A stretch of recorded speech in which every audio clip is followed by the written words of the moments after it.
I'll never forget this. I remember the first night, like, it was like, I was like, man, I got like 3 years, 11 months, and like 20 some days left to do this. And I was like, this is crazy. And so, yeah, that was the first night, for sure. Dang. What was your turning point, man? Like, you was in there, what was your turning point for you, man? My turning point, I know we just changed environments. We went from parking to moving. Yeah, your camera problems, but yeah, long story, but we back now. Yeah, but my turning point was, like, I didn't want to do it no more. I would see people come in and out of prison, like, on and off when I was in prison, and then I would always see people, like, in my family who would get locked up, come out, get locked up again. Like, I didn't want to be that guy. So my turning point was the reality of the recidivism rate. You know what I'm saying? And I didn't want to be part of that rate. I wanted to be part of the rate that didn't go back. You know what I mean? So that was a big thing for me. Is it like hard? Cause you know, a lot of times, like, coming from the inner city gangs, there's so much negative influence, and then people feel like when you're trying to do the right thing, like, they kind of outcast you. Yeah. Is that how you deal with that? I say that happened with me too. You know what I'm saying? Like, it was like people I grew up with in the hood, people I used to run the streets with, people I used to hit licks with, shit like that. Like, it was like, you know, once I said I wasn't gonna be, when I got to prison, I was like, listen, I ain't doing that no more. Like, that's over. Like, that's dead. Right. Like, cause I would see people in there I was in prison with that I knew on a personal level, like, just from people I grew up with, people I ran the streets with, and they'd be in there with me, and they'd all be in there plotting and talking about how they gonna do this and do that when they got out, and they gonna do it smarter, and I would just be looking at these dudes like, you gotta be a goddamn fool. Right. You know what I'm saying? Like, because you, like, look where we at. Like, this is hell on earth. You know what I mean? This is the closest thing to death. You know what I mean? Other than being paralyzed or some wild stuff like that. Mm-hmm. So I'm like, I'm looking around like, man, hell no. Like, I don't want to do nothing illegal no more ever again in my life. You know what I'm saying? Because it's going to put me even closer remotely to a situation or a risk factor of putting me back in here. I'm not doing nothing illegal no more. And everybody thought I was type squared up type. Like, oh man, you type change, this is how we supposed to do things, what we've been doing. No, not me, not no more. You know what I mean? So, and people in the hood felt that way too. People in my family, like, you know, just people that come from that hood, that kind of demographic, like, had people like, man, he changed up, he got Hollywood. Nah, bro, I just got smarter, I got wiser, I'm going to college. You know what I'm saying? Oh, he think he's better than me because he's doing, no, I don't think I'm better than you, bro. You know what I'm saying? This is the route I'm taking. Like, I knew that the other stuff wasn't working, so let me try this other way and flip it around, because if this ain't been working, if I go the total opposite way, it got to work. Right. You know what I'm saying? That's how I looked at it, so that's what I did. So now you coming to the end of your bid. What's next for you? How you plan that next step? That was tough. Like, I say, like, my first year, I spent, like, fighting and doing dumb stuff, and, like, first year and a half maybe, and then, like, my last, like, 2.5 years or so, like, it was, like, or 3 years, it was spent, like, plotting and thinking of, you know, instead of plotting how I was going to get out and hit a lick, I was plotting, like, how I can get out and do right. Like, what are, like, my chances and my odds if I do this or if I do that? Like, what can I have a higher success rate of doing this or doing this? So it narrowed down to, like, I was either gonna go to school for cars, I wanted to go to Dunwoody. Yep. So it was like I was either gonna go there, or either I was gonna play basketball, like DJ was telling me I should get out and try to play basketball. So I was like, man, the only thing about the basketball thing was like, I like cars, so whenever I gotta figure out how to learn, I'll be passionate about learning and figuring it out. But basketball, I ain't never liked basketball, I ain't never watched basketball, I ain't never played basketball, other than, you know, you play with your friends and park basketball and stuff like that. But, like, not like for real. Like, yeah, it was like all of us was weak. You know what I'm saying? They were just out there just throwing out backboard raindrops type. You know what I'm saying? And so when I came home, nigga along came popping. Yeah, but no, by the time I came home, it was like, let's do it. I'm gonna give everything I got. It was either that or this. So I went with that. And I was like, if I'm gonna do it, I'm gonna give everything I got. So, you know, you grew like almost 9 inches in jail. It's crazy. So that changed the whole, you know, dynamic of things. Yep. But I want you to tell a story like how you had people on the outside looking for schools and their records and all that. Like, oh yeah. Man, so I had girls. So like everybody got their hustle in prison. You know what I mean? And my hustle was like drawing and girls, to be honest with you. So it's like I would have girls that I know, like, look up, you know, places. Once I told myself I was gonna do the basketball thing like DJ was telling me, I would have girls like, hey man, I would even have girls go to my little brother's basketball game and give them money, all that stuff. Wow. Yeah, it was crazy, right, from being in prison. But I would have them same girls look up schools, like the weakest schools with the weakest basketball teams. Yeah. I knew I was garbage. Right. So I'm like, I gotta go to the weakest team. I gotta start somewhere. I gotta start somewhere.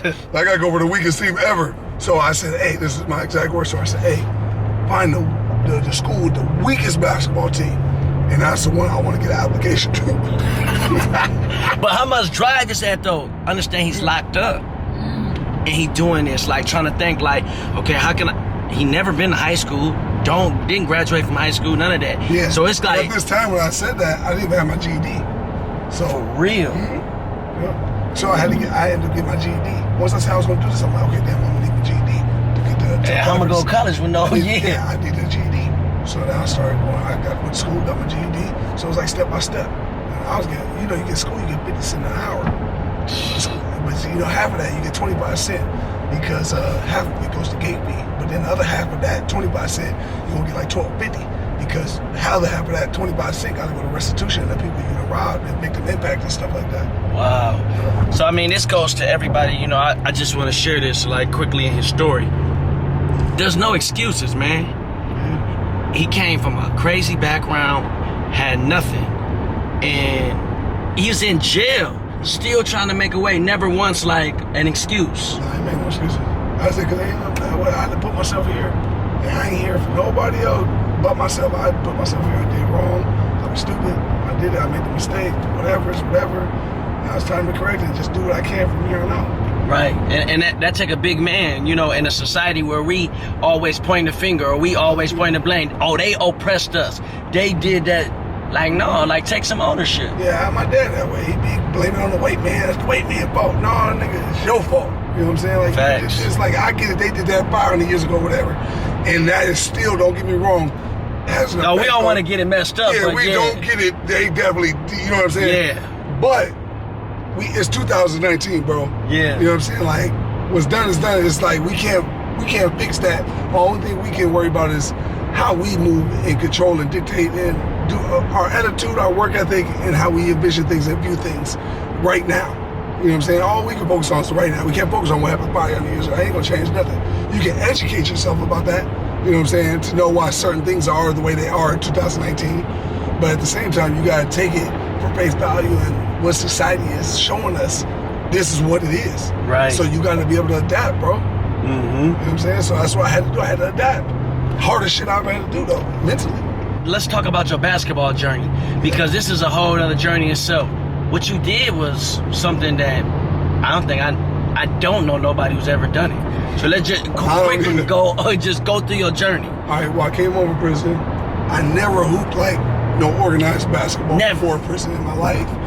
I went to D3 Community College, the weakest one in Minnesota by far.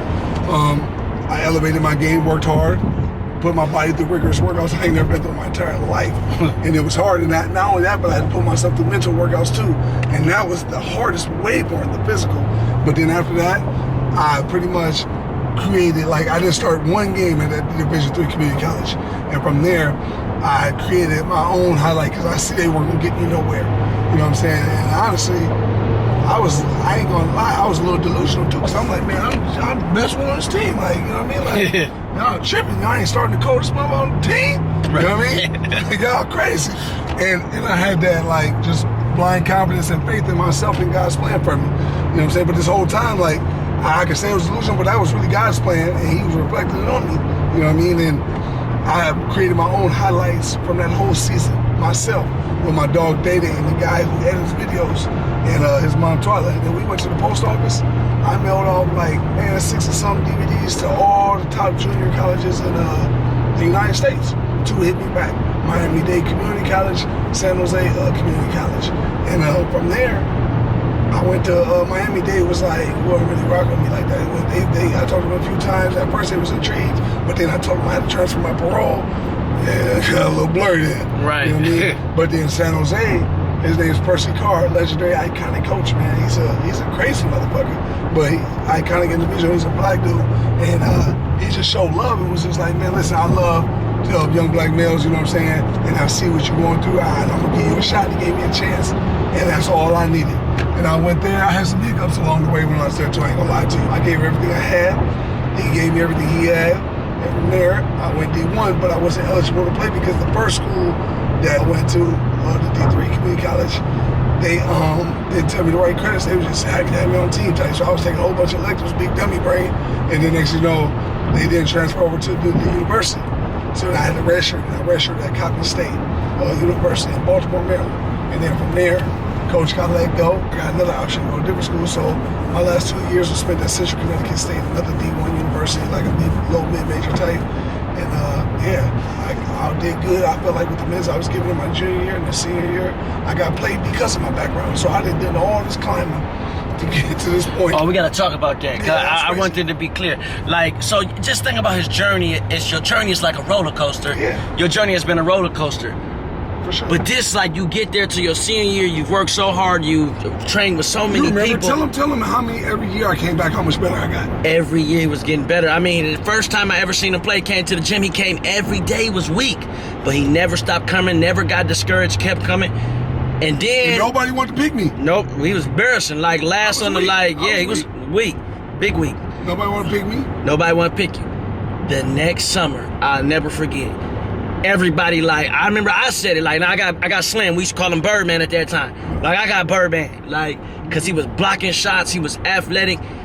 He dunking, shooting. all of that. Hitting mid-ranges, like, stupid. Yeah, had a few moves in the arsenal. Yeah, you, like, really worked on your game crazy. So you get to your senior year, you don't put all of this in, and then, man, tell the story how disappointing, because I remember calling you and how disappointed you was, like, man. I was crushed.